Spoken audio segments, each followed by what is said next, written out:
and welcome to the 98th edition of Keen Minds. We cover NBC's The Blacklist. This is Season 7, Episode 14, Twamie, Ullulaq. I am Jen, a.k.a. Takata Saiko.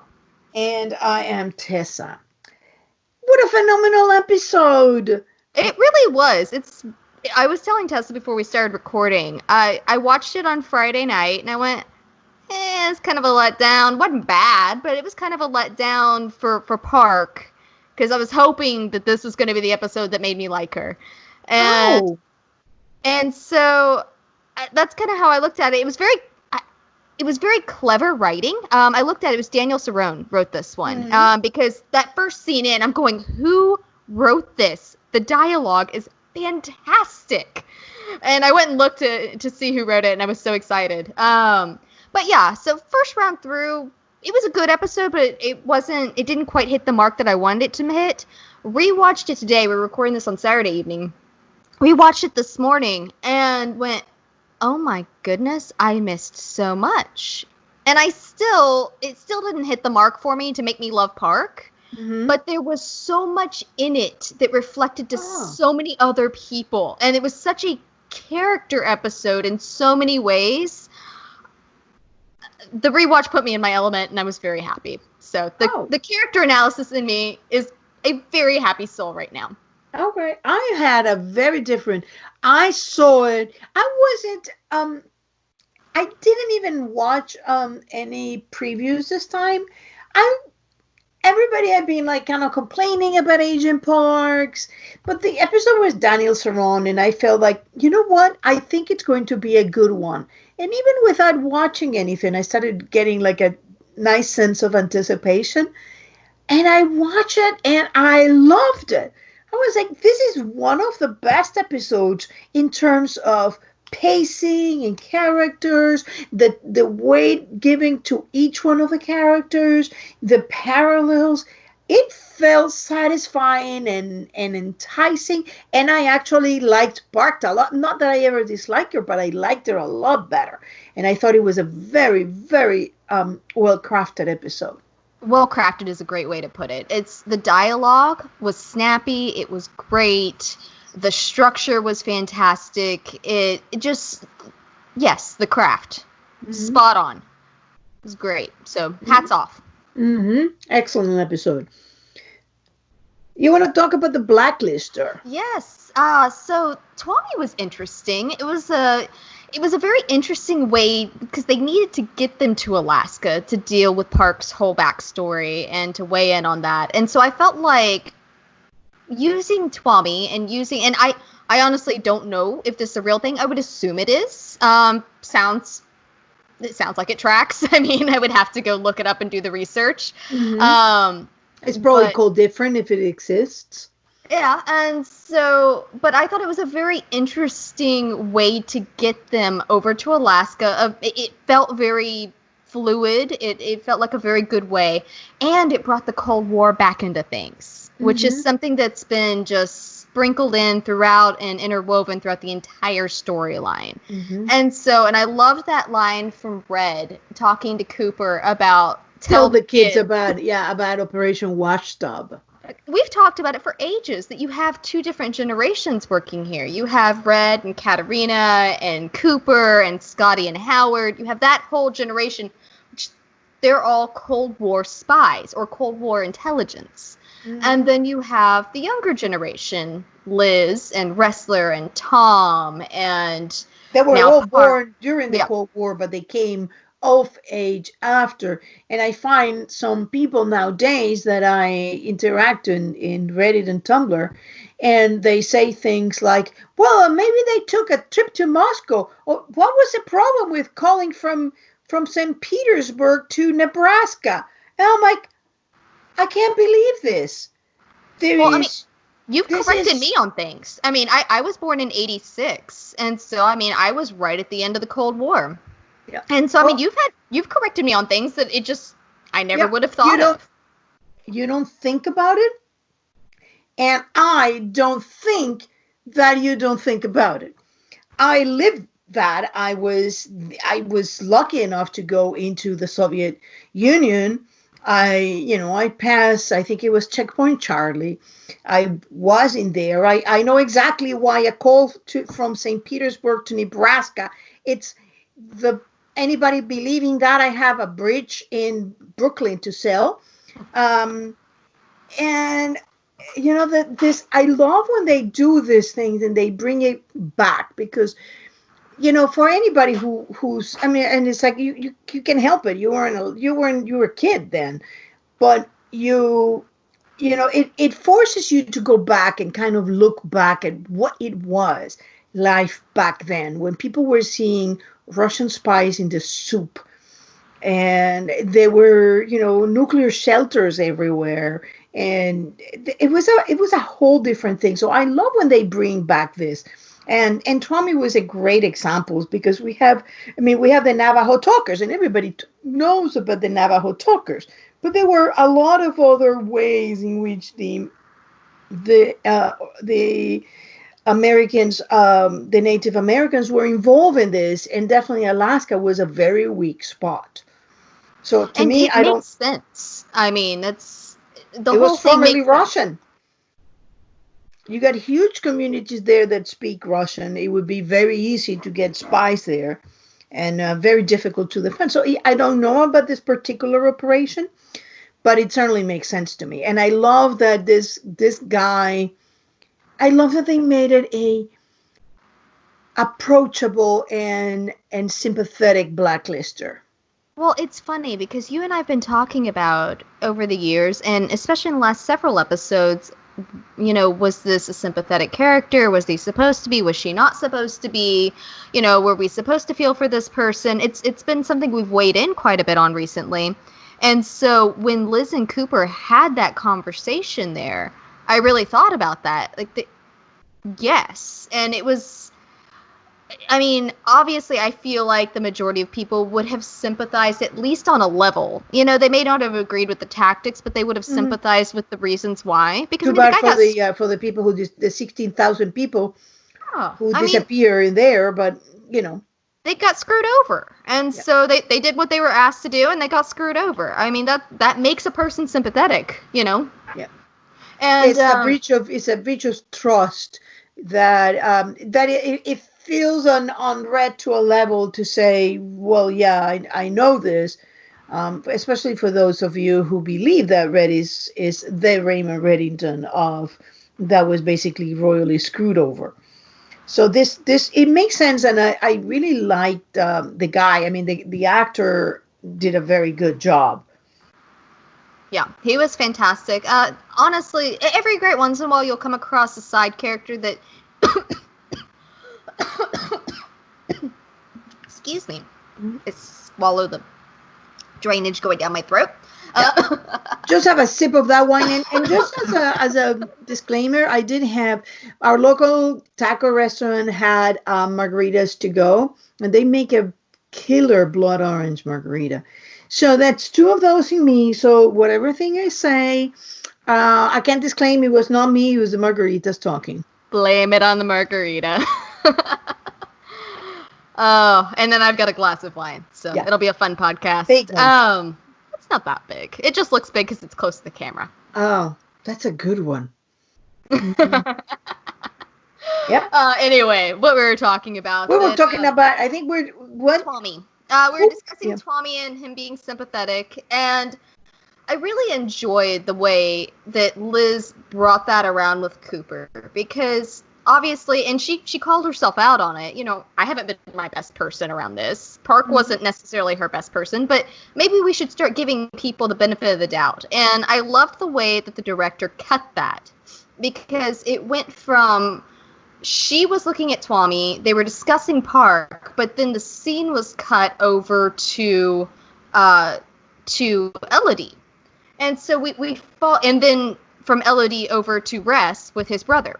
Mm-hmm. And so it was a very interesting thing, because while we were following this path that makes sense, that was entirely accurate, I feel like on another level, because everything in the Blacklist is always written on multiple levels, I feel like Elizabeth was almost setting it up so that when the time comes and a big secret comes out, whether it's Blonde Cat or something else she has in her pocket, when it comes out and Cooper goes, WTF, Liz, again, and she goes, well, didn't we just have this discussion where we decided to give people the benefit of the doubt? Yeah. Didn't we agree on that? Yeah, Liz, I'm beginning to go back to my original assessment of Liz that she's far more manipulative than we give her credit for. And I think she's gotten more so as time has gone. And yeah, I was discussing with someone over on Tumblr just how much she's learned from her husband over the years. I mean, we keep getting these little tidbits. She's learning from everybody. She is. And she's vocalized what she's learned from Tom. We have seen with our own eyes what she's learned from Red. And so between the two of them, and then plus just the situation she's been in, probably traits she's inherited from whoever her mom is. I was going to say whoever her parents are, but she has learned on her own. She has learned through watching. She has learned through necessity. And she is, whether you and I both have said before, she's a manipulative individual by nature. I think that she has honed those skills, and we've watched her do that over the last 7 seasons. Yeah. She's not becoming any more trusting, any more trustable, but it is definitely more manipulative. And Cooper, I was watching Cooper, and I'm like, oh, Cooper, you can't go back there. It's so funny because I finally started my rewatch. I've been saying for ages I'm going to do my rewatch. I finally started my rewatch. I am about 3/4 the way through season 1 right now. You're pretty good. And I was rewatching this episode this morning and going, just la-da-da-da-da, watching along. Oh, wait, I'm not watching a back episode. This is the recent episode. Oh, my goodness, Cooper's acting like season 1 Coop. It was the funniest realization that he is back to, for whatever reason, he is kind of like when Wrestler would rubber band, he's gone back to this. And so I don't know if that's something he's doing for himself or if, I don't know the reason why yet. Yeah, I just know they're probably. It seems to me that he's playing a game.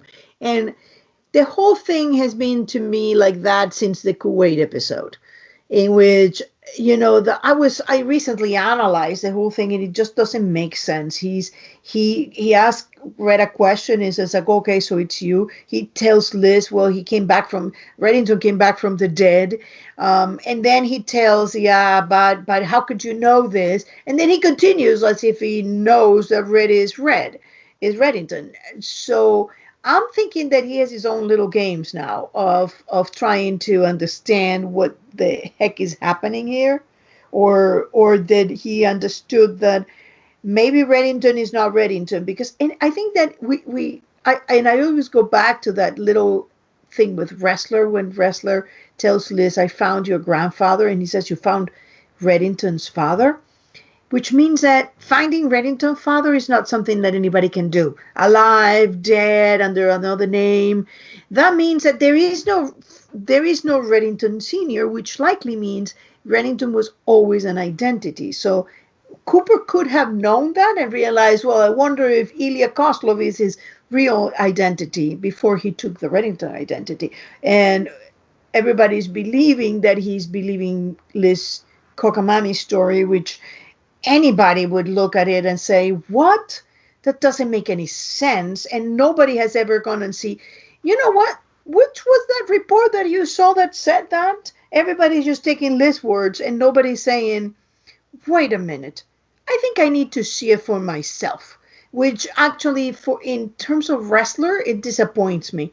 But I think that Wrestler has other things to fry, or he may have done it and he's not saying anything.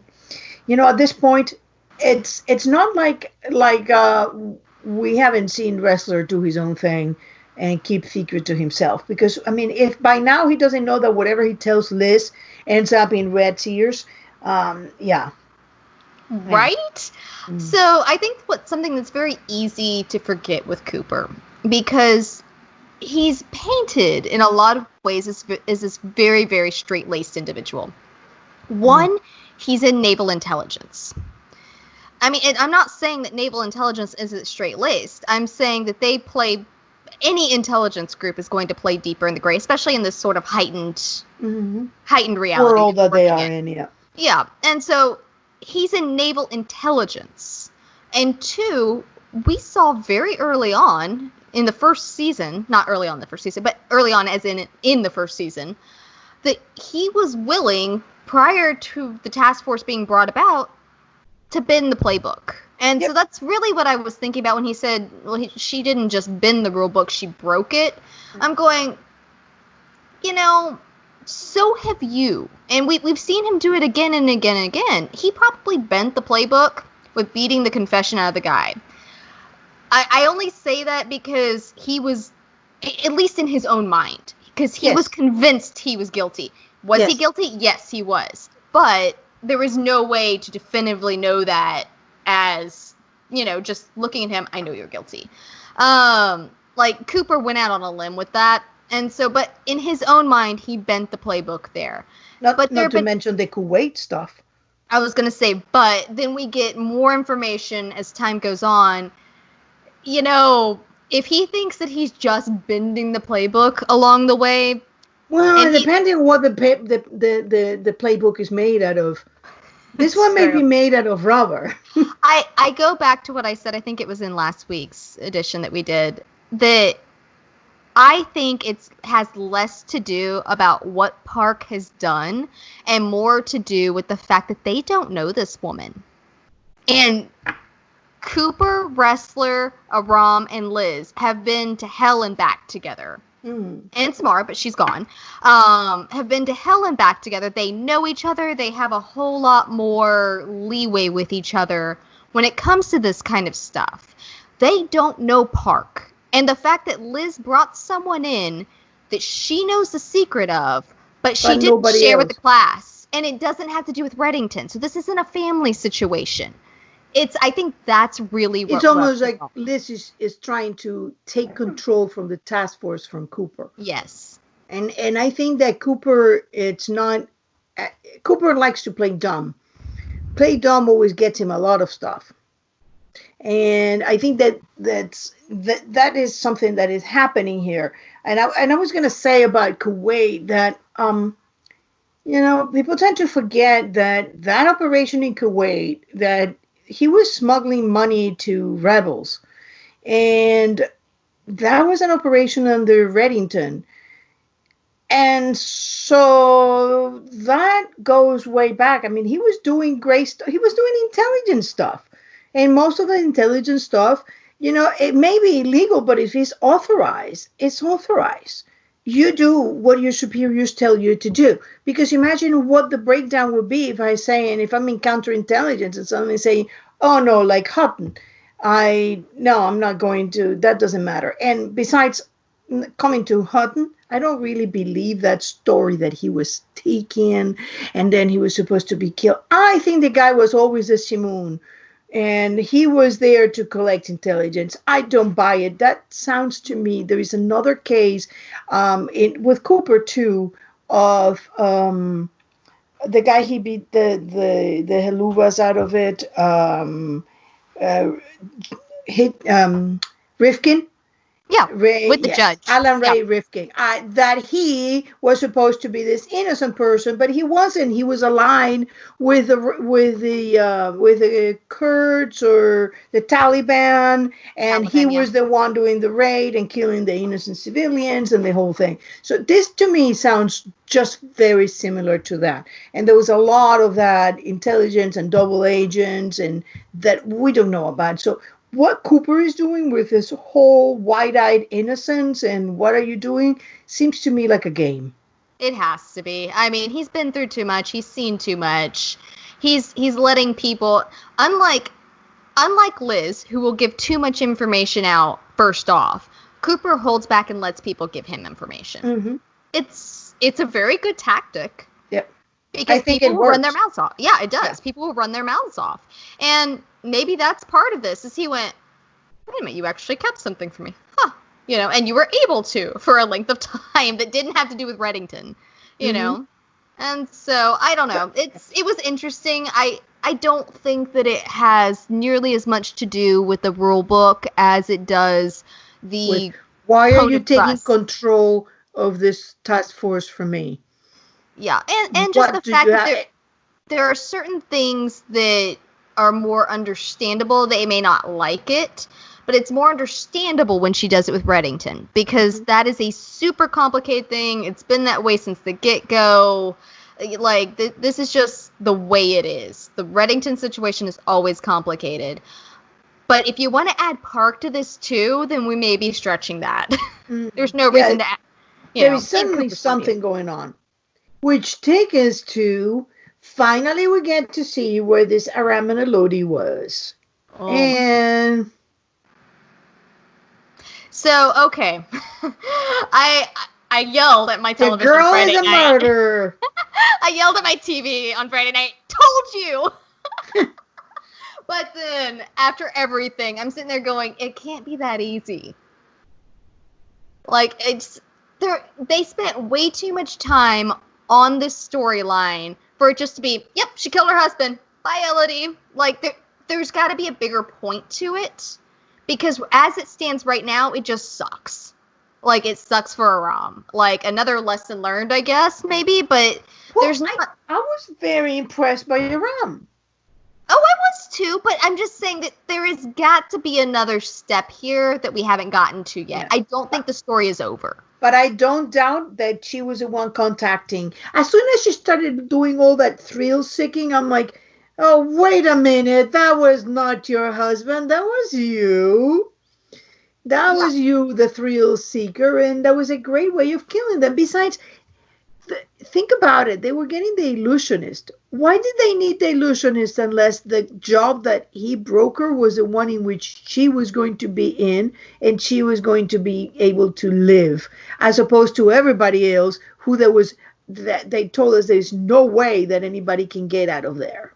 Okay, so I have a question for you, because the one thing that I felt very uncertain of in this episode, and I'm hoping maybe you caught it. When Aram is talking to her and basically saying you're under arrest, he says, you opened up to me. That's why you were asking about blacklisters to seduce me into giving you a murder weapon.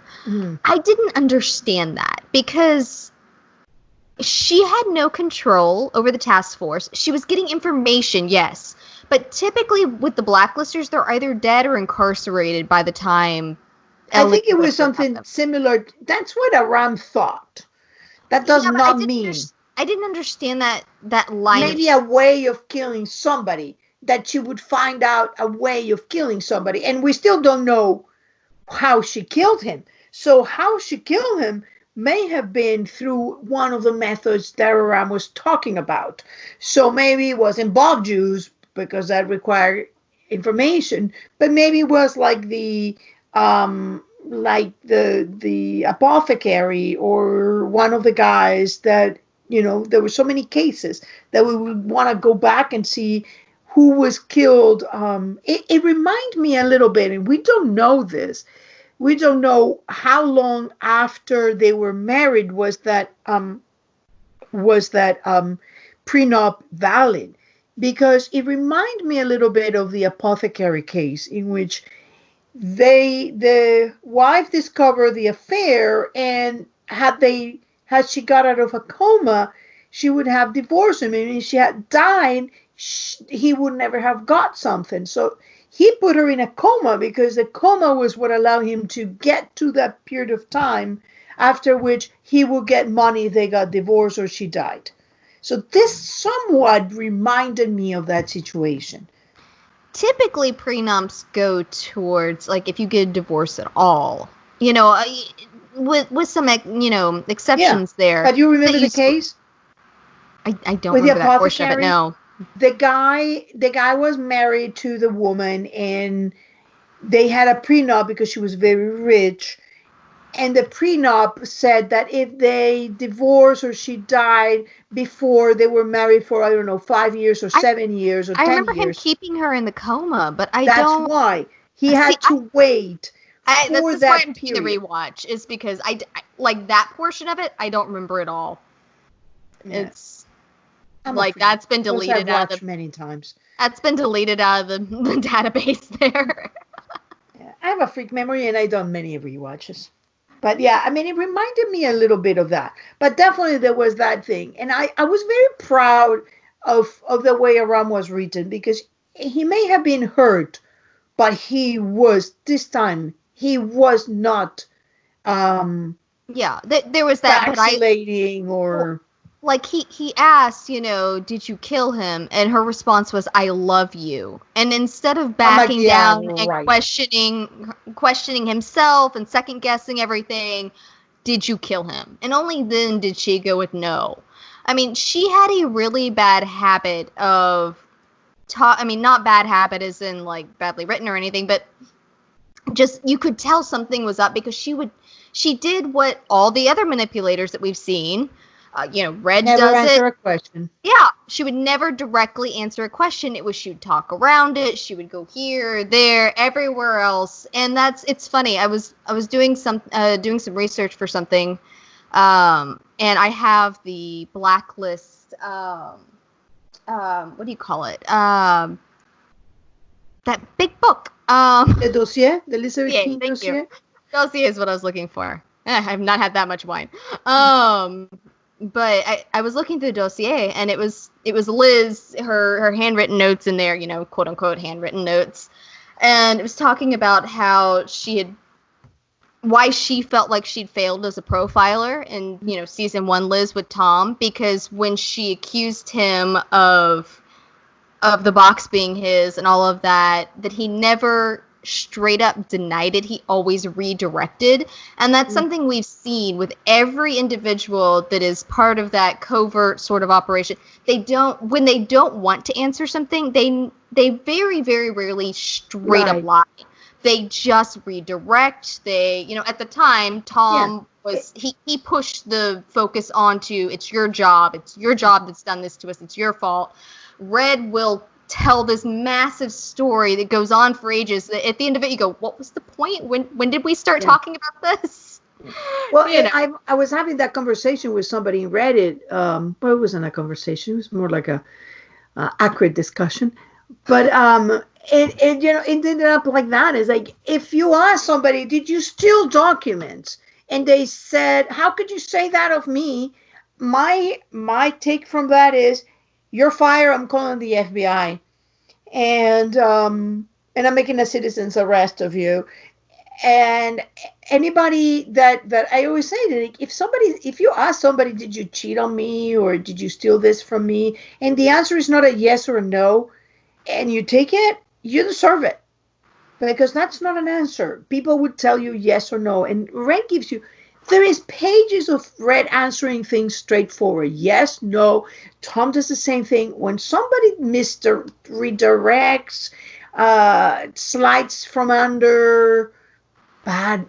It's things that that's what I said. It's things that they don't want to answer. Things that they are either uncomfortable or they feel it's a secret they need to keep for a certain reason. It's not always necessarily a bad thing. Sometimes they're keeping a secret for somebody, or they're working an angle to I mean, it's a non-answer. Yeah, and it's just the way that they deal with it, and that's it's a tell.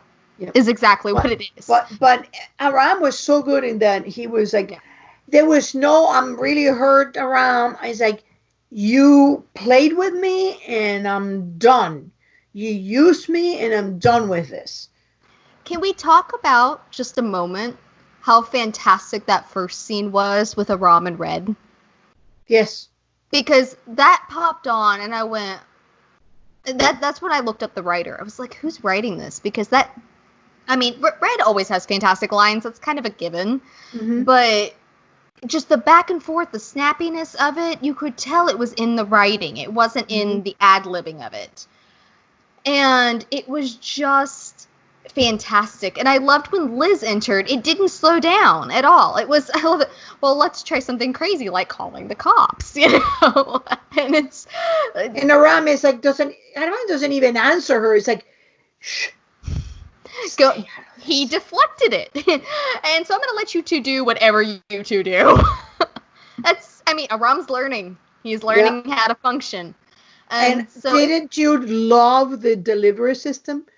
The I guy with the did. like save the Jewish orphans with a little thing. It was perfect. Which But it reminded me of that when Red has the outfit that used to be a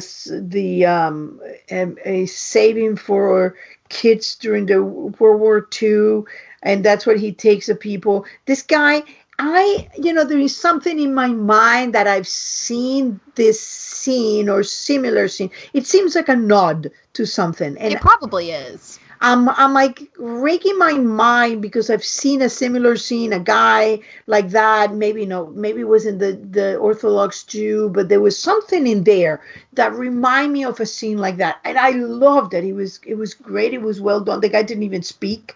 And it was just Perfect. so, it was perfect for Odd. Red. It It's was odd and all, magic and well, all of Red's people are quirky. As, quirky as they come. Like, you yep. cannot be a normal functioning human being. I'm sure this person was perfectly functioning, but, it was so out of the norm and bizarre and not what you expect, and that is just the epitome of If the Red. guy had spoken, it would have been ruined. Yes, agreed. Totally ruined. It was the fact that he got there, he rang the bell, got the stuff in there, rang the bell again, and left. It was perfect. I loved it, and I love that it is Aram who actually goes to arrest her. And it feels like is a putting on of the closing of the chapter in his life. Yes and no, because like I said, just from the writing standpoint, I felt like there is more to come in Maybe. it. Is there But somebody who put up Elodie up to there? It was a step in Aram's story, his personal story, in which, because he wasn't involved with arresting, he was involved with arresting Janet, but he was the semi-damsel in distress. Yes, this is a whole different Aram. Yeah. He's damaged now. He's not the guy who's willing to let it go. He's just like, you betray me, you lied to me, you use me, and I actually have no doubts that Elodie loved him. But I doubt that she loved him. I don't have doubt. I think she's probably fond of him. I think we'll know more when we know where she's coming from. The impression I get with Elodie is that, like, it's a very shallow sort of existence. So, like, yeah, it may be a step deeper with Aram, but that doesn't mean it's love. And no. I don't know. I think that we need more pieces of the puzzle. I'm very open to my mind being changed on it, but... To me, it ran very much like Katerina because of all the... because she's a redhead? Mind you... Because she's a redhead? No, mind you, we have not really seen Katerina in other than memories. One from Kate that was, and in those memories of Kate, every time I rewatch Requiem, I'm like, she was so manipulative from that moment, that interview, and she's just like preening, and you could see how she's seducing Kate. And everything that she says is destined to do something about Kate. There is very little that is genuine in Katerina in any of the scenes in Requiem. A lot of people say like, oh, when she's like, when she gets up to the fire, and in the back of my mind is like, I'm not even sure that is after the fire. For all I know, that could be 3 weeks in, and she just put on Masha with the clothes, and that's why she was not hurt when was grabbed by the wrists. She had they said there was a mistake, but to me, there was something in the way she was acting towards everybody that just felt like she's acting the entire time. Oh, it's because, think about it. If you're that type of person, you're always putting on a front for somebody. And if you were a covert operative, especially if she was, in your theory, several layers deep, a triple imposter sort of situation, then she's always got to keep her guard up with everybody, including her own child, because a 4-year-old's going to blabber. Yeah, and so particularly Liz. Yeah, she blabbers now. Imagine what she did when she was 4. My God, 30 years later, she's still doing it. And so I think Katerina, when you make a habit of that, if you're geared that way anyway, and then you continue to make your living off of it, it becomes deeply ingrained in who you are, and you have trouble turning it off. We've seen it with Tom. We've seen it with Red. We've seen it with every I think we saw it with Scotty. We've seen it with every covert operative that we have met in this show, that they have trouble turning it off. It totally makes sense. It's one of the survival. It's one of the things I love about covert operatives and writing and viewing them. It's such a fascinating thing, but it's very, it's very human. A very interesting. I deeply recommend The Spy with Sacha Cohen, about a real life Israeli spy, Eli Cohen, and it is unbelievable. He went undercover so deep that he ended up as the Minister of Defense in Syria. It's a real life Send me that. It's Netflix. It's Netflix. It's unbelievable. Called The Spy. Unbelievable, because at the end, what he said when he was back in his normal life is like, I am playing myself. This is not me anymore. I am this other character that he's been playing. And, I saw that in the movie. It's a miniseries. It is really well done, and even better because it's a real life case. And he was found out and hung because they sent him back when it was clear. It should have been clear to his handler that he had to stop. He had to be taken back. Really well done, and an amazing counterintelligence operation. Massive. I see a divergence from my Blacklist rewatch for that. My goodness, that's right up my alley. So I could totally see how that happens. But in the case of Elodie, it just brought me back to Katerina. And what I was saying is, we haven't really seen Katerina. We have seen a tale of, we've no idea how much of that is true, because for all we know, he dumped took pieces of that and remastered it into some other thing that the scenes may look the same, but they were completely different. We have Red hallucinating of something that he could not have been there. If Red had those burns during the fire, there is no way in hell he could have been in Cape May fighting anybody with Katerina. He would have been in a burn unit. I don't think that was ever really meant to be a straight up memory. Some people think it is. Really? Yeah. Once we got further away from it, it became, at least for me, it seemed very clear that it was a hallucination, a reimagining of events that he had learned about. Yeah, I know about this, and if I were to be able to speak to her, I mean, let's be honest. Everybody does it. When you have something, a regret, you play it through your head. How can I rehash things in your head? And he was on a lot of drugs. Yeah. He was on a lot of extreme. And it may be that even he had some of those arguments with her. Mm-hmm. And I think it's the same thing as Rasford. Tom was not in there. He had no idea what happened. If anything, they're just rehashing something they heard. But we have not met Katerina in real life, unless I'm right, and then we did. And if I'm right, then again, she was not even being straightforward there. She was playing a role of the housewife. And side note for anybody that's just tuning into us, neither Tessa nor I believe the blonde cat is actually Katerina Rostova of Lottie's. Yeah, no, we don't believe that. Lottie Verbeek's Katerina Rostova. Verbeek's? Verbeek, I think. Verbeek. I happen to believe that Katerina is the character we met as Naomi, who faked her death again. But that it certainly has that. I was describing Blacklist to someone the other day, and they said, "This sounds like a soap opera." I said, "No, it's a spy show. If you don't have 3 different names and have faked your death at least once, you're just not on the playing board." Mm-hmm. Well, the difference with a soap opera is 30 years. If you're talking about who's the father of my child now, that is definitely a soap opera. If it's been 30 years, I have 5 names, nobody knows who I am, nobody knows who she is, nobody knows what happens, and it's a spy show. Yeah. So, Wrestler. Yes, let's go into Wrestler. So I am so excited that they're gearing up and aiming towards the Wrestler arc with it. And it's about his brother. I loved that. Oh my gosh.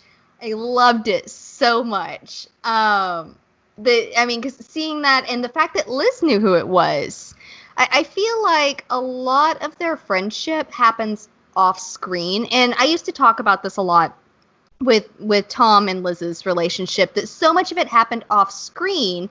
Because you don't have enough time. Well, yeah, you just don't have enough time. You've got, their scripts probably run maybe 50 pages would be my guess, because you get 42 minutes. It's supposed to be a page a minute, and so they probably cut it down to 42 to 45 pages would be my guess. I'd have to go, once I get out to LA and get back to the library reopens, I'll go check it out at the WGA library. But so much happened off screen with the Keens, and I think the same is true because there's been a lot of complaints. I've been one of the complainers that the friendship, the partnership between Russ and Liz seems to be lacking over the years. For as often as they are together and working together, it seems like it's a little thin. And this was one of those lovely ways to nod towards Aram saying, "Oh, well, we don't ever hear about your brother," and Wrestler going, "Yeah, I know," and basically just like, stop asking. And then a scene later, Liz is going, "Oh, you're talking about Robbie." Yeah, Robbie's calling. Yeah. Well, and now we know something that we didn't know before.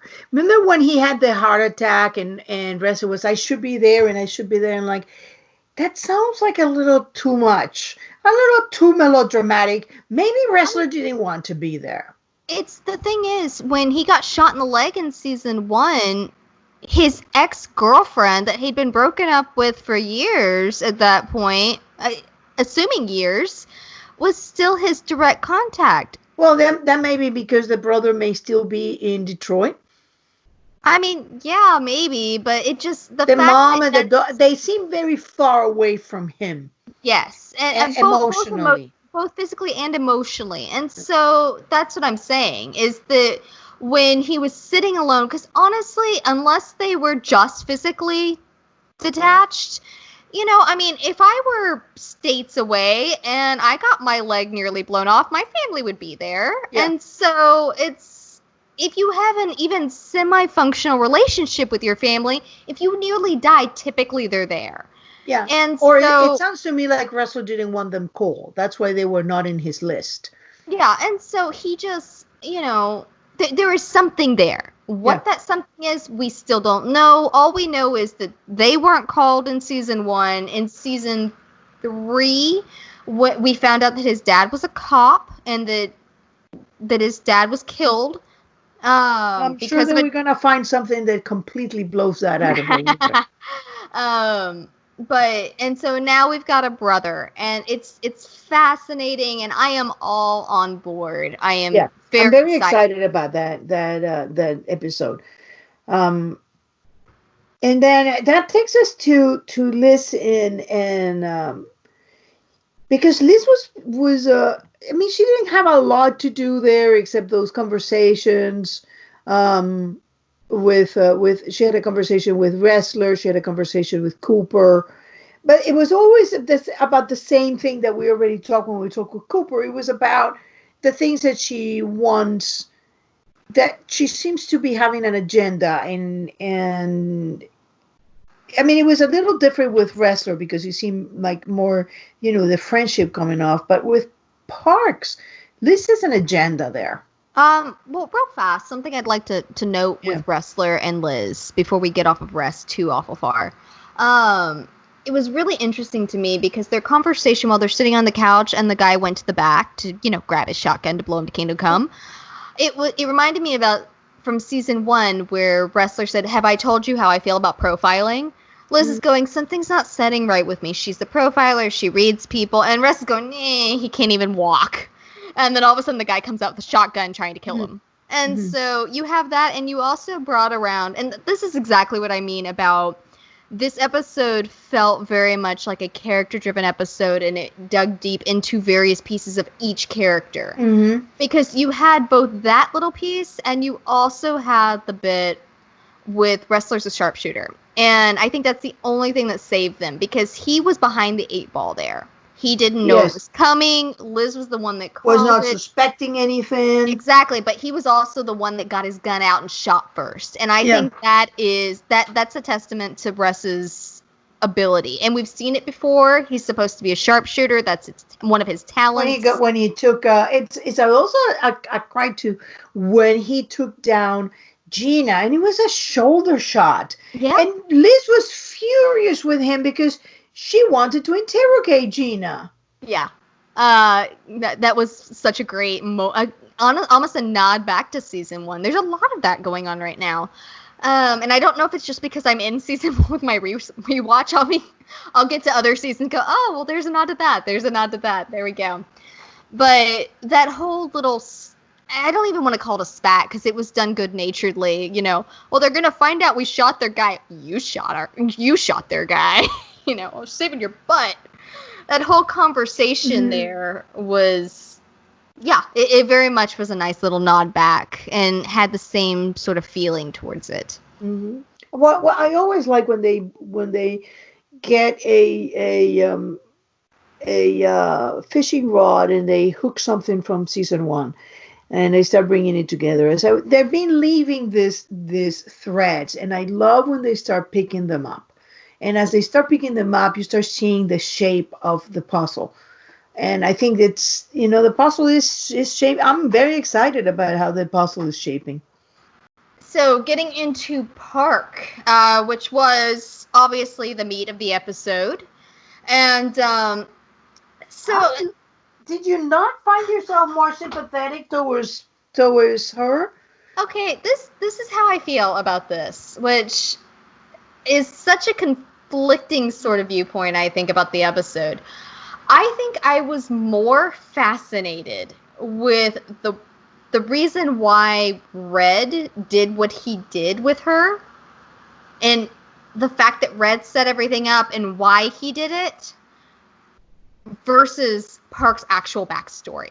And it just feels, I know, it sounds terrible, but it feels like at this point in the game, and I was discussing this with a person that really likes Park, and her response was, I feel really let down right now. And I said, we're in season 7, and as you and I discussed last week, and you pointed out, this is someone that's come in very late to the game, and we've already gotten to know everybody else. She's already in a difficult position. The writers are up against a gigantic wall with bringing in a character that they want to put on par with everybody else. They have to knock it out of the park and then some to be able to make it with her. And when they laid that backstory out, I just went, okay, that's tragic. Don't get me wrong. I feel for her. It's not that I don't feel for her. It's just, okay, so she did something off the books that would have been considered illegal, and someone covered it up. That's just par for the course. Welcome to the blacklist. I found that I like the story. I like the parallels you brought. I was more fascinated with the parallels but the parallels were brought about than the actual situation. You're not gonna ever. Doesn't matter who you bring up. You are never going to get anybody who gets. It's one thing when you bring an external character that has not been there. For example, you're more liable to feel sympathetic for characters such as Jennifer that you feel towards Park, because Park is coming into a unit that is functioning, that is an organic, an element that and it's you're never going to get people to be as invested with her. Plus, we don't know if her character is meant to be there as a blood sacrifice, such as Mira was, or if she's going to make it to season 8. So we don't know what happens there. I do agree with that. I do. And that's what I mean by to be able to put this character on par with her counterparts, I don't think it can be done. It's walking through the eye of a needle sort of thing. And I don't think I could do it by any stretch. And these people have been professional for years and are incredible writers. And I don't Even feel Samar like fell off for the first season when she was in there, and we have only met the other guys for one season. I thought Samar, and I will revisit this when I there was no trauma. rewatch. There was very little trauma that had happened by then with these characters that have cemented who they were. But I think that the Park story was important in the sense that first she did a lot of illegal stuff. So in that sense, she's very much like Wrestler, very much like Cooper, like Liz, like Ram, who has done a lot of illegal stuff in order to get a revenge or to find somebody. But it's definitely resonating with Red. The story with the mother definitely went into for me into Liz, and there's a mother in need or in a bad circumstance. The child tries to help, doing what she's asked to do, with a tragic consequence by no means their doing. I definitely saw the parallel with Liz, with the accidentally killing and being quote unquote responsible while also being a small child, ergo can't be really held responsible for what happened. A parental figure, whether we still don't really know who Liz killed. It's been said since she shot someone, but not the same. Yeah. I have to go back. There's a scene where Red talks in depth about it, but I want to. He said that your father died that night, but that he also said his father died. And so it could be and so, but but that's exactly what I mean. Like, I saw those parallels. I enjoyed those parallels. I think they need to be done. But everything, while I can enjoy Wrestler's story on his own, while I typically can enjoy a Rom's story on his own, Samar's stories on their own, Tom's stories on his own, that sort of thing, with Park, she feels very much like a tool to highlight everybody else, and that just doesn't. She's necessary, sure, but that doesn't make me feel for her as a character. Well, I saw it very different. I felt it very different. I love that final scene with Red when she's telling the story, and he pours her a glass of wine. She's not taking them. She's still that hard, and Red goes and says something very similar to what he's told Liz. Have you forgiven yourself? And that is, and I thought that moment was very nicely done, and Red reaction to her when she takes a glass, when she sits down. And then Red says something at the beginning. She tells Red, hold on, I got it here. You have no business interfering in my life. And Red tells him, I do when your life interferes with my business. And that is a throwback to season 1 and season 2. I think it was in season 1, he said, I have no interest in cases I have no interest in. And then later on, he says, Liz says, the FBI is not in the business of your business. And he says, of course, the FBI is in the business of my business. Why else would I be in business with the FBI? So we're going back again, as you were saying, to things that happened in season 1 and season 2, where we're reminded of what kind of relationship does Red have with the task force. And this was very, very clear. You're an excellent agent and a loose cannon. I need the first and I cannot buy the second. And what Red has been doing with them, it is that. He has been taking care of them, taking the danger out of their life, presenting them with the opportunity to exert revenge or come to terms with things. He did it with Samar by presenting the guy who supposedly killed the brother. He did it with by killing Prescott. He did it with Garvey. He's been doing this all over, and not with Cooper. With Cooper, he'd been doing it a little different. When he came to the final moment in that nightclub with the other case of Cooper, he said, "Now you're on your own because you have to make that decision for yourself." Makes me wonder about Elodie then. Why? Because Liz was pushing Aram to go to the police versus to go to Red. He went to Red. He ran the blood through Red. The damning evidence was run through Red's people.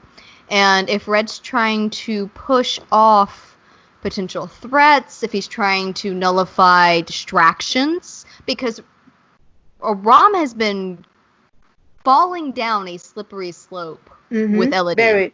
But I don't think that he would invent that. No, I don't. I don't think that that's Red's MO.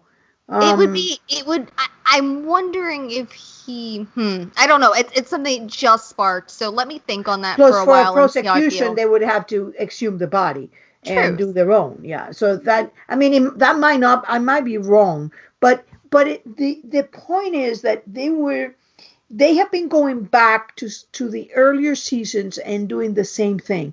Red cannot have loose cannon agents. And I would like to point out, I am not in any way judging the actress on her portrayal. I think she was fantastic in this episode. And I do think that the writers did what they could with the character in this episode. For me personally, I am seeing her much more as a tool and seeing everything connected to Park through the lens of other characters versus through her own. And I feel like she needs to be able to stand on her own 2 feet versus only being a tool for everybody else. I don't see that. But wait, when we first started on the Blacklist, and you have to go back to, not with you're doing a rewatch in which you have already an emotional connection to the actors. And to the characters, you have to go back to when you first started watching the show. Everything was through the lens of Red and Liz. You were invested in Red and Liz, or if you're a Tom fan, you were invested in Tom, and then on Liz, or if you're a Kindler fan or you're a wrestler fan. There was one character that brought you over, and everything you saw was seen through the eyes of that and as a reflection of that. This is just now you're into 6-7 seasons of it, and you're getting a character that you're seeing through the prism of the other ones. So and maybe that's it. And I really do hope that they are able to build Park into someone that I enjoy. And it may just be that I'm being too hasty. And I hope that's the case. We'll see. I feel very differently. Which takes us to Red. And Red was in fine shape. Okay, can I just say that this was a fantastic experience of, we've discussed over the years, Red as the illusionist, as the chess master, and the way that he sets things up, and how the beginning of the Blacklist, we saw it only as, he has complete control over everything, and as time's gone on, we see behind the curtain, we're looking, dress rehearsal. Yeah, we're looking behind the curtain and seeing his flaws, seeing the missteps. We're getting a more round version of what all goes into the situation. This was such a fantastic portrayal of that entire experience. Because from Park's point of view, if it had all worked out, suddenly Red just would have had this man on a silver platter for her. Mm-hmm. Out of nowhere, here you go. And it was just such a great way to view that it doesn't always work out the way he plans. Sometimes it screws up, and sometimes even if it screws up, he manages to salvage it. Yes. He's still able to make things fall into place and to work out. And it was and once again, going back to, I feel like this was such a fantastic episode for character development and diving into characters and the way they're portrayed. And for Red, it really, really highlighted that chess master from both seeing all the thought he puts into it, all the mechanics of it, the forethought, and the slip-ups. And remember when we were discussing when we first saw The Stranger, and there was this thing about Red is comfortable with chaos. Is he really comfortable with chaos? And I said I think he is, and I think that sometimes messed up happen, Well, and I think this is one.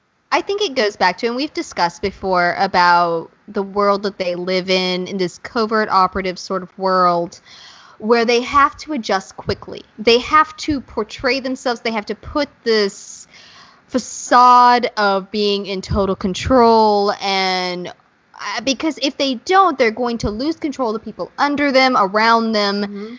And if they don't have this omnipresent, omniscient sort of vibe to them that Red very, very much gives off. I still say you could not do this without James Spader. But he gives that off so well, and it's the only way he's able to survive in this world is because he's able to shift gears so quickly. It's during season 1, I mean, because that is the epitome of Tom in that situation where he shifts and manipulates and moves, and because we get more of a look behind the scene in season 2 on with Tom, but in the second half of that, we see so much of that, and now that we're finally at that point with Red, where we're seeing behind the curtain, it's so fascinating to watch the parallels happen and to see it's these two characters that come from maybe not a similar background, but they are in a world that they are maybe not forced into because they choose in a great deal to be in this world and to function, and they do function well in this world, but they have personality types that are able to function there. Mm-hmm. Yeah, there is a description of the Capricorn that is somebody who's able to survive in inhospitable environments, and thrive, not just survive but thrive. It goes back to the Hideous Fish.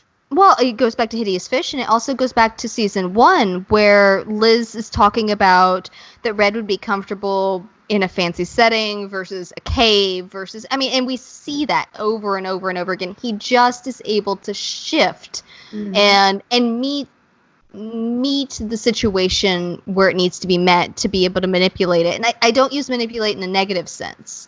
He molds it, maybe as a better word to use. He's the master of ceremony in the circus. Yeah. There was one incident in here that was, to me, was fascinating, and I loved it. It was so well done. Hats off. When Alina is driving the truck, and they come upon this accident, and this reminds me of that fake accident that Red staged in season 3 with the cocaine and the whole thing, and Samar was pretending to be the agent. Except in this accident, it's so much like you think, oh yeah, this is where they're gonna get her. They're not gonna be any hurt, and they're going to grab her. And then it turned out it is a real accident. And when Liz and Wrestler are there, they got the medevac chopper and the whole thing. And that is, to me, it's a clue to where the clues in the blacklist are. They're not the obvious one, people. They're not. It's not the accident in the road. It's the way station when nobody's there. So if you're waiting for the big things that have neon flashing lights going at you, that's not it.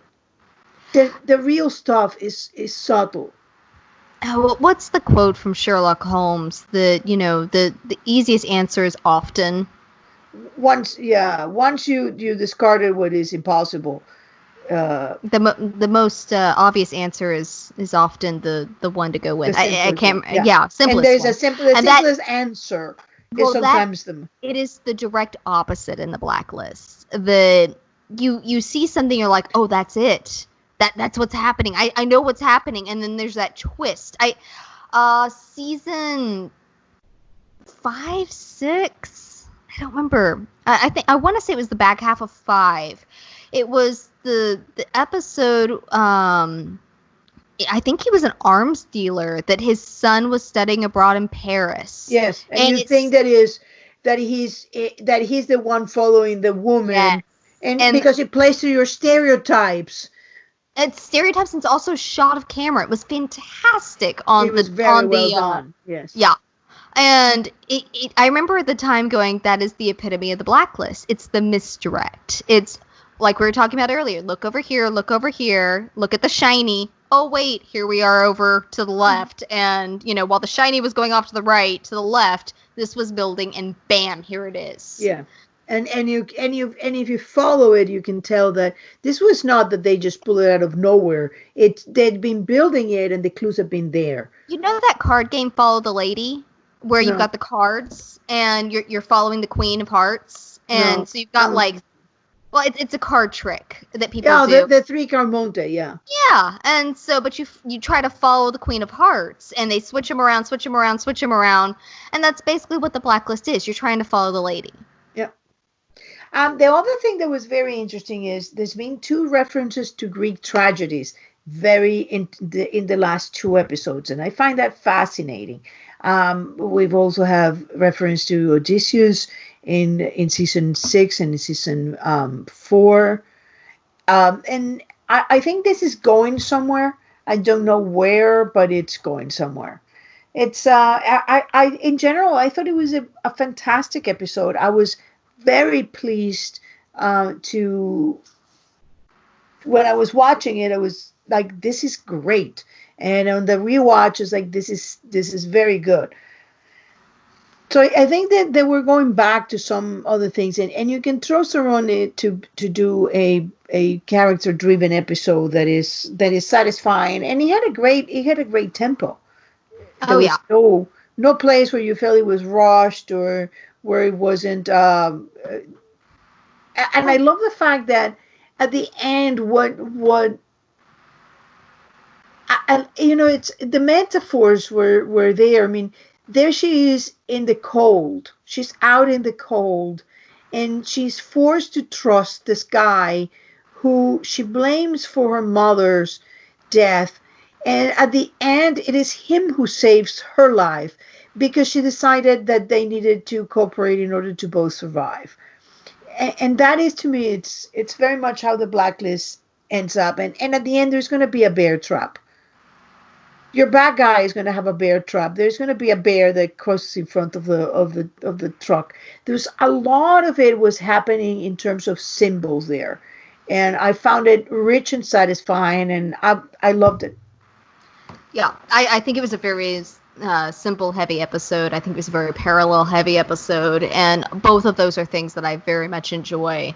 It's one of those that, like, while you didn't get any direct mythology, you still got great ways to tie it back. And the blacklist, and that's even when I'm frustrated with the thinness of episodes, which this was not, by the way, but in general, the thinness of episodes, I keep going back, and the reason I say I will continue to sing the writer's praises is that even when we have, if we have 5 episodes in a row that feel incredibly thin and useless to me, it's on a rewatch. Yeah, well, the rewatch will always deepen it, and that's one of the reasons I'm doing it. Anybody that's been with our podcast for a long time knows I am the massive Tom Keene fan on this podcast. Mm. I'm the one that, I started watching The Blacklist for Tom, or for Ryan, really, and then fell, in love with Tom Keene and the Keenes in general, and just that whole storyline. He is the epitome of the kind of character that I enjoy. Mm-hmm. And so when they killed him the way they did in season 5, I was very put out, to say the least. And so that's just the way my brain is wired. I don't pay nearly as close attention. And I've also been hyper-focused on my own works. Since then. I jumped into script writing and have been focused on a change of venue and direction with all of that, with my writing. And so my focus has been pulled off. And so that's one of the reasons I want to do a rewatch, is because this is a show that I guess you can watch it casually. Plenty of people do. But I feel like when you watch it casually, which I've been doing to a degree the To a last degree, couple you years. still rewatch every episode. Well, I do. I rewatch every episode because we do this podcast. And it's, I mean, Tessa gave me the out when they killed Tom. Do you want to leave the podcast? I said, no. Because then I knew I'd taper off the show, and I enjoy doing the podcast. I enjoy the analysis. I enjoy digging into it. And so I finally gotten to the point, I guess I'm far enough away from it, or maybe I just have terrible hope for the future, that I'm back to looking for parallels. I'm back to enjoying that. And so call it quarantine brain. I don't know. Yeah. Well, I mean that when you rewatch the seasons that you haven't rewatched, because you rewatched the first ones, you're gonna see a lot more in there. Because I mean, I know that I did when I rewatched all this, and I rewatched over last summer the entire thing. Mm-hmm. And as I was rewatching the whole thing with the bones, I kept feeling that there is a magic trick here that I'm not seeing. And I went and rewatched every relevant, I didn't watch entire episodes, but I watched every entire scene of those bones. And that's when I started focusing on Jennifer. And I started, I know Jennifer was played by Fiona Dourif, which is a terrific actress. So I knew that what she was doing is exactly what she was supposed to be doing.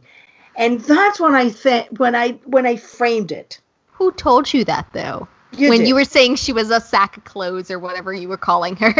Well, because she was. I mean, that's what she looked like. You hadn't seen her on anything else. I saw her on Dirk Gently's Holistic Detective Agency, and she was phenomenal in that. No, but I went and I watched some of her stuff, and I this is not a problem with the actor. So this is the way she's playing this character, the way she's supposed to be playing this. And we have talked about that with Liz for years now. That, early Liz, people complain about all the time. She seems so stiff. She did this. She did that. Maybe Megan's not so good. She was an unknown entity. Yada, yada, yada. If you go back, and as someone that's in the middle of a rewatch, I'm looking at her, and she is playing Liz exactly as she should. Exactly. And Megan is talented. It's. I've met the woman. She was somebody who had a secret, and that secret was heavy on her. She didn't know how to deal with that kind of secrets. Well, now she's much better. She also had a trauma that hadn't been appropriately processed. And I still don't think it's been appropriately processed, but it's still been more processed now than it was when her memories were suppressed. Yeah. Then it was still there. She just didn't know how to function with it because she'd never been given the tools. Now she's starting to take ownership. I feel like in season 1, she had this gap in her memory. And that was something that because one of the reasons I'm doing a rewatch is because I'm looking at revisiting a fic that I started a year ago. And one of the questions, that I'm coming up against is Tom. One of the many open questions with Tom is that they broke wide open his past with being kidnapped and this and that and everything else having to do with redemption. And then seems to be that they're letting it just hang out there and go, sucks to be you guys, we killed him. I'm hoping they haven't done that. The fact they keep bringing him back up means to me that they hopefully are going to revisit this and tie it into the rest of mythology. But there was so much that when that there was all that trauma with him that went into his inability to appropriately connect with people for the first, 27, 28 years of his life. That when you look at that and you're able to process, okay, this is why, to a great degree, he went down the path that he did.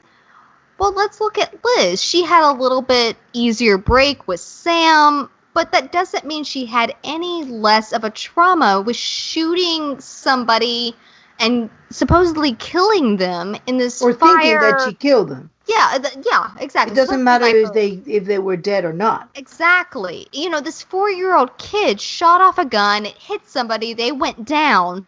She thinks they're dead. Her entire life there. change. And then her memories are wiped. That is going to screw anybody up. Yep. Just because you don't remember it doesn't mean it doesn't affect your emotional upbringing. Plus, there is something there that I want to mention. When I first got into Tumblr, it was because I wanted to organize my thoughts. I knew that there was more that I wasn't seeing. And I remember when I sat down, but the first thing I did, seriously did, was to assume Megan is playing Liz exactly the way that he should be playing Liz. So why does she do all these flip-flops? Sometimes she looks like she's, like made out of wood, and sometimes she's like all over the place. What is going on there that is making it big to act like that? And when I approached it like that and I started tracking the flip-flops, I came up with one, and I wrote a post, ginormous post, probably one of my first ginormous posts, about her mercurial, that is a hard word. Especially mercurial? Mercurial. Whoa, okay, that word. Changes. And what my conclusion of that was, and I got a lot of crap on me for that. I said, it's Tumblr, crap gets thrown all the time. Yeah, well, it everywhere. Liz knows or suspects that Red is her father, and everything that she's doing, every flip and every flop, comes right depending on whether she feels she's being accepted or rejected. And it's also a safety thing, I think, in a great deal. I mean, because let's take a look at Liz through the years. She starts off, and this comes from just the brief, and I've had the dossier for ages, but like I said, I was in it today. And just this talk about the man that I thought I married was perfect. And so she had this, and you and I have talked about, and you have especially highlighted this idea that Liz wore a mask in her marriage, that she had this portrayal that she wanted to put out there. It's again much like a covert operative, that this is the persona that I want to show the world, which, let's be fair, everybody does. Yes. Let's be honest there. Every person puts out the image that they would like the world to see, and then the people closest to them, depending if that's one person or maybe even nobody. Maybe nobody knows who you are. You put that out there, and she convinced the world she was a certain way. And then that perfect little life that she had developed for herself blew to smithereens. Yeah. I mean, I don't think it even crumbled. It just blew up like an explosion. Like all the times that she and Wrestler were, blown up in season 1, that's what her life did. Mm-hmm. Reddington dropped in, and that's when she was able to start tracking it. Mm-hmm. It happened long before that, obviously, but that's when she was able to start tracking it.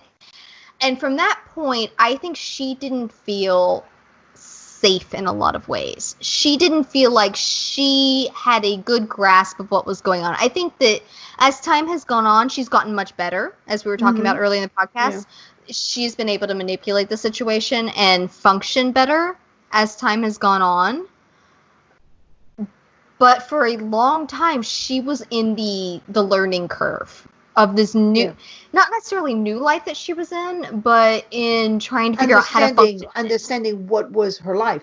But the funny thing is that I was proven right when we got to season 4, and she tells Cooper, yes, I did a test, and there's a post of mine, like very old, saying exactly that. I bet that she did a test, or she didn't feel like she needed to do a test. So the same thing, I think, happens with every character that we are seeing.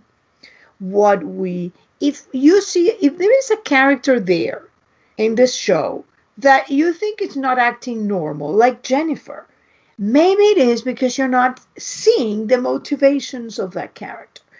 And I think that it just pays to be a bit proactive in saying, you know what, maybe it's not the actor. Maybe it is the way they're playing the character as they should. And when you look at all of them like that, everything just opened up. And this, to me, is the same thing as that is happening with Park. And it's the same thing. It's like, why are we introducing now a character in the show? I mean, do we really need it to when we have maybe maybe two more seasons to go? I don't think it did. So there must be a reason for introducing that is not just as a tool. There is something that she's bringing that we should probably be looking at. And that is one of the many reasons I say that The Blacklist is one of those shows that I try to keep an open mind with. And I think I do a relatively good job. I don't like to dislike any of the main characters that are on board. Reddington drives me absolutely crazy and has for the last 3 years, but I still enjoy him as a character. Like, he drives me nuts. I wish that he would learn. But, Liz has those moments with me too, and everybody does. And so I really do hope with Park that we get to that point, and that suddenly it makes sense, and I have that, aha, I get why Park is here, and it's not just to be a tool.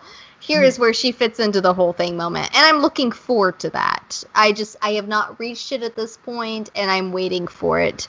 I am very much open to it. Yeah, I mean, to me, she feels a bit like Mira. There was a bit of development. There was a reason she was there. I'm thinking that we still have not heard the last of Mira. Which was an interesting thing because they brought it up during Nick's funeral, there was no reason to do that. So to me, that was just that little drop, so you don't forget that she was there. I think that she was a mole. She was the first mole, even though she may not have known she was, but I think she was. So coming to Park, why is she there? Is she going to survive? I don't know, but definitely it's an interesting character, and I'm looking forward to learn more. Everybody is gonna die. That's the end of The Blacklist. That's the last episode. So. I'm kidding. Oh my gosh. Oh, there's a lot of people saying that. Like, everybody, Liz is gonna die. Red is gonna die. If that happens, you will, everybody will hear me. I don't care where I am. Everybody in the world will hear me scream. That scream will be Jen. Yeah, a lot of people feel that way. It's I honestly don't think Red will live it out. Because in my experience, there are two different types of redemption arcs. There are the types that the individual learns and grows from that point, and then there are the individuals that they have a moment where they go, "Oh crap, this is." How about if the audience goes like, "Oh, he didn't need a redemption." No, Red needs a redemption. I'm very, very opinionated on this and have been for a very, very long time, like the beginning of the experience with the show. Oh, yeah. Well, we know what happened in all those fan fictions. I mean, he was dying in every one of them. I have killed Red off once. Once. Only time. I remember Tessa throwing a fit over it. Anyway, my point was you have two different types of redemption arcs. You have the type where the character hits a point, they hit their rock bottom, because you always have to hit your rock bottom with a redemption arc. You do something terrible, you may have had a history of doing something terrible, you hit the redemption arc, you hit rock bottom, and then you start climbing up, and you start redeeming yourself by your continuous actions. You hit snags, you regress, but you continue a general upward motion. And that's kind of a valley into the mountains sort of route. Then you have the people that hit the edge of the cliff. And they come up to the edge of the cliff and they go, holy crap, I have done this thing. I have this realization that I have wronged this person and I must make amends. And their redemption arc tends to happen through death. And those are the two generalized redemption arcs that you see in media. Mm-hmm. And death and or an extreme situation that takes them away. And I had hoped that Reds would have been otherwise, but I as we continue on, and we've had micro growth with Red, but overall, he's grown a lot. What are you talking about? In some ways he's grown. But when it comes to the way he approaches Liz and the way he manipulates, and a lot of that is his situation, I don't begrudge him that. But as a character in a redemption arc, Who's saying he's in a redemption arc? he is in a redemption arc. How you know that? Because he's the lead. He's gonna have a redemption arc. Maybe he doesn't. Maybe the whole thing is a charade.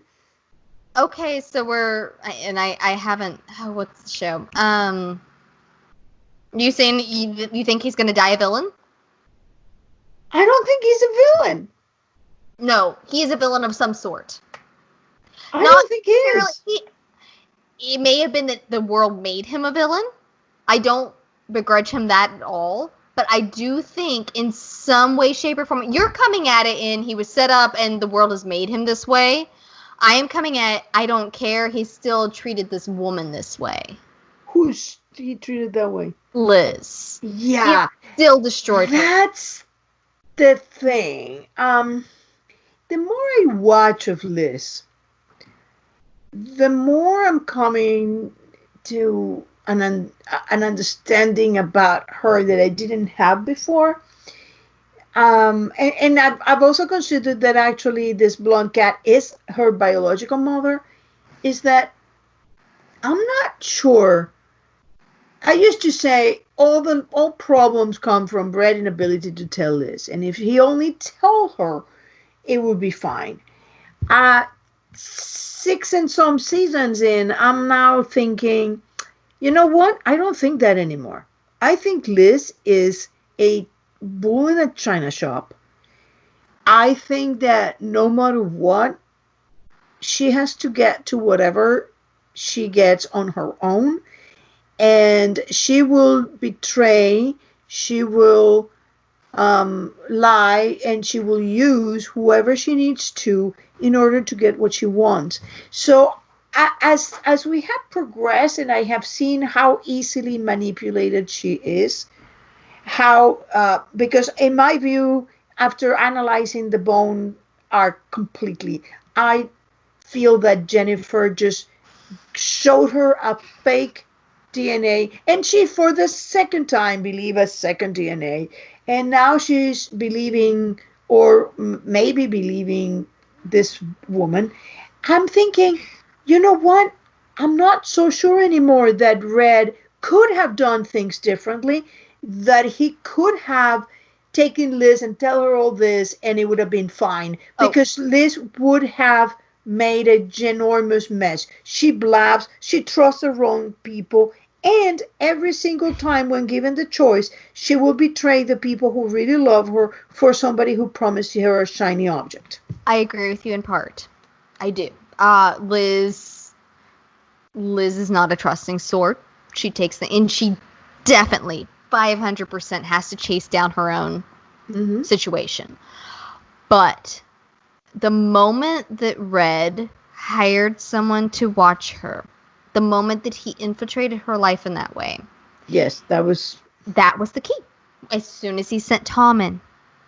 Yeah, well, that was a problem. The thing is, for that situation, you look at it because you don't, that's the wonderful thing about the blacklist is that it depends on who you think Red is. You start thinking about what kind of story you're seeing instead of being the other way around, which is amazing. It's so masterfully done. If you think that Red is her father and he's coming and he hires somebody and he was naive enough to hire a straight male and it's like 2 straight males. Yes. It happened twice. Yeah. With Ezra. And you don't see that is that. But as a father, if you think of Red being her father, those mistakes are very different, because then what it is a guy who really didn't have the chance to see his daughter grow up, and now it's treating her. It's not really understanding that she had grown up. I don't think Red's. I don't think what he does comes from a bad place. No, I think. Hang on.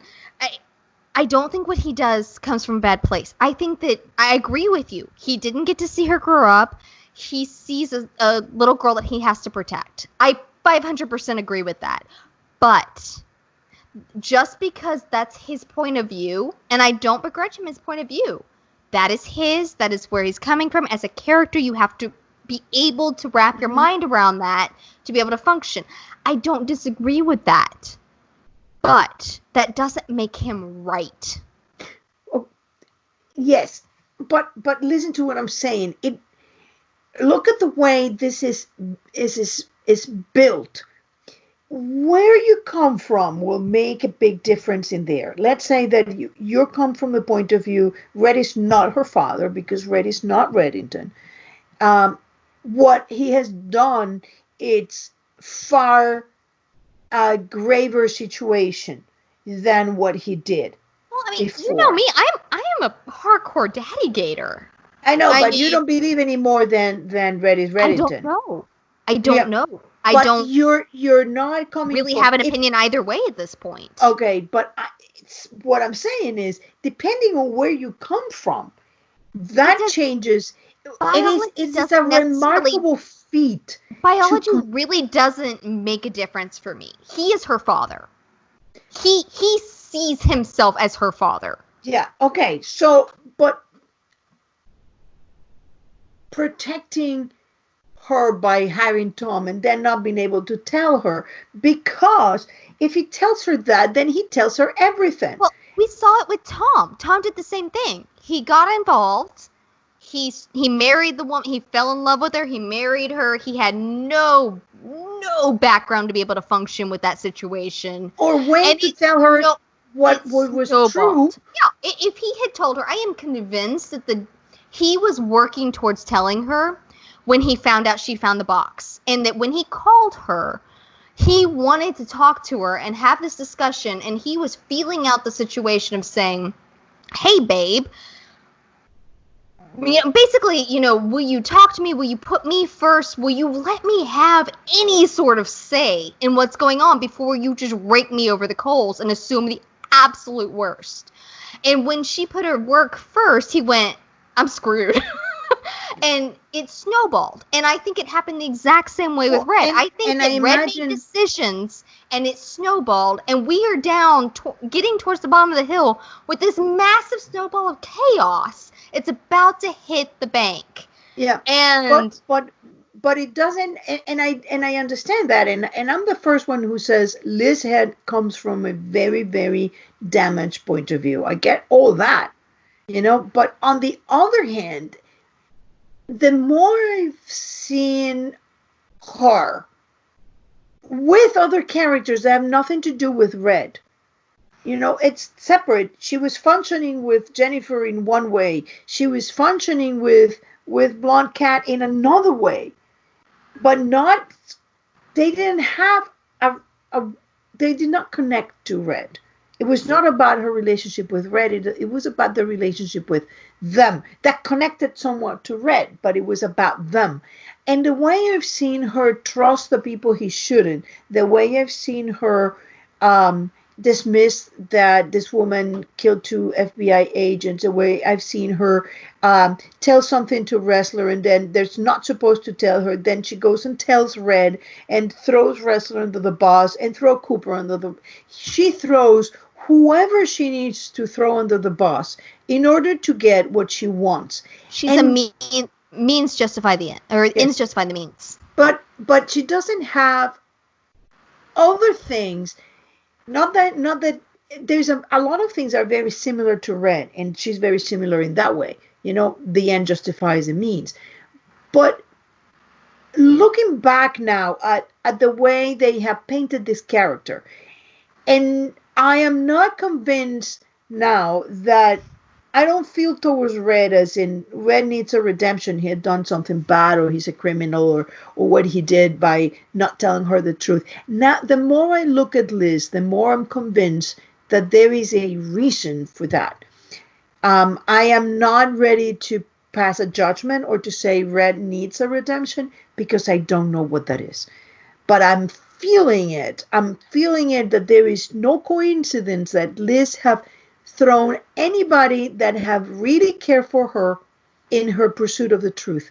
And that tells me something about Liz. And I mean, it tells me that telling her mhm. might not be the best way to go about. It's all going to boil down to why is Red keeping this secret? And I guess that's really the key there. But I don't know. I think you and I are coming from it from a fairly different point of view, and which again is the Blacklist in a nutshell. Yeah. Like, let's look at it from point of view, from a story structure point of view.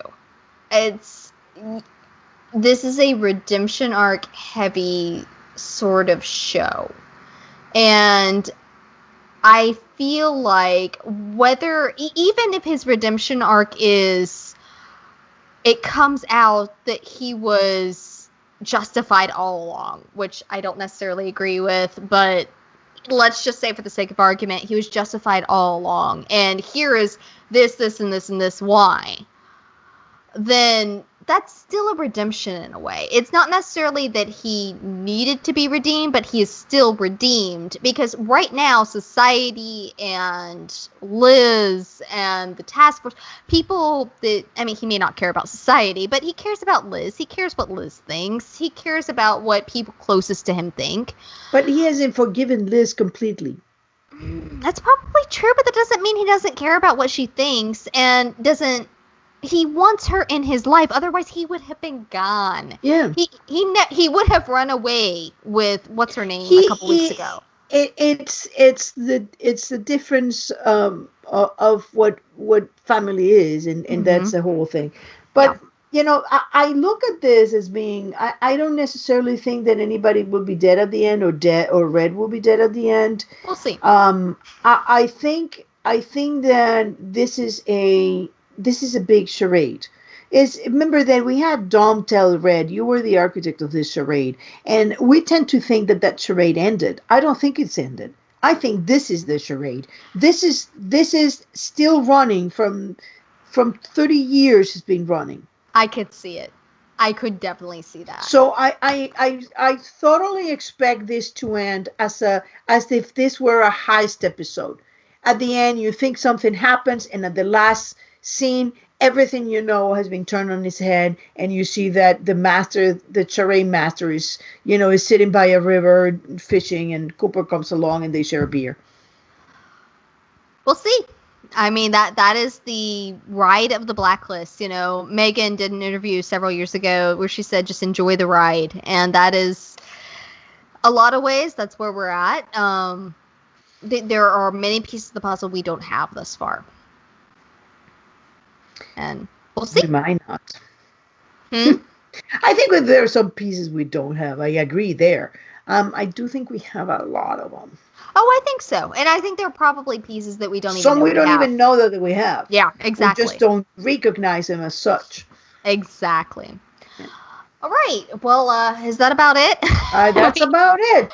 All right, guys. Well, you can talk to us on Facebook, on Twitter, and on Tumblr. And Tessa's over on Reddit. You can listen to us on iTunes and SoundCloud. You can listen to us on YouTube. We're a little bit behind on posting that because YouTube has been utterly atrocious the last couple weeks. I don't know if it's increased the quarantine. I think it may have something to do with increased volume. It also may have to do. We use Skype. We're looking for alternatives. So if you have an alternative, let us know. We're happy to look into it. But Skype has made some adjustments to the way they record, and it has been kind of a pain since we've come back from winter hiatus. Okay, read that as there is like screams coming you can listen to us on other media that are far less problematic than YouTube. Yes, that is the epitome. That is the goal of what I was trying to get to. Yeah. All right, guys. We will talk to you later. Listen to us next week and stay safe, stay well. All right. All right. Bye-bye.